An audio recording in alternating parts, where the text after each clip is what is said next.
আসসালামু আলাইকুম গাইস, আজকে আর একটা নতুন ভিডিও নিয়ে আসলাম। ভিডিওর সামনে যে দেখতেই পাচ্ছেন, এটা একটা ভুট্টা ক্ষেত। এটা হাওরের মাঝখানে হয়েছে ভুট্টা ক্ষেত। প্রচুর পরিমাণে ভুট্টা হয়। আমরা ছোট সময় দেখতাম এই জায়গায় ভুট্টা করছে না, কিন্তু এবার আমি দেখতে পারলাম এটা নতুন একটা দৃশ্য।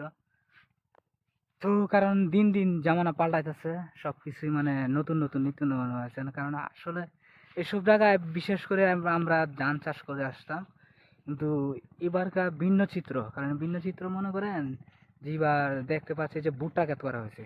তো ভুট্টা আলহামদুলিল্লাহ দাদা ভালোই হয়েছে, খুব সুন্দর হয়েছে ভুট্টা। দেখেন ভুট্টা ক্ষেত কত সুন্দর, ভুট্টা ক্ষেত মানে অদ্ভুত একটা ক্ষেত। হ্যাঁ, ঠিক আছে। আমাদের গ্রাম এটা হলো তারাইল, মানে কিশোরগঞ্জ জেলা।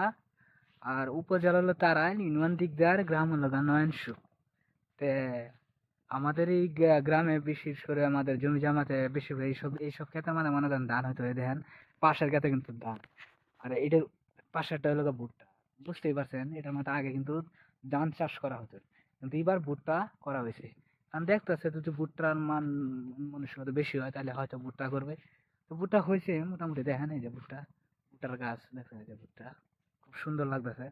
কারণ আমাদের এই দেশে সব ধরনের ফসল হয়, সব ধরনের চাষাবাদই করা হয়। তো গাইস, আমার এই ভিডিওটা কেমন লাগলো আপনার কাছে অবশ্যই কমেন্ট বক্সে জানাবেন। যে ভুট্টা ক্ষেতের সম্পর্কে কিছু বলা থাকলে বলে যাবেন, ঠিক আছে। আমাদের কৃষক ভাইদের জন্য দোয়া করবেন, কৃষক ভাইরা যেন সুষ্ঠুভাবে কৃষিকাজটা সুন্দরভাবে করতে পারে। তো সবাই ভালো থাকবেন, আল্লাহ হাফেজ।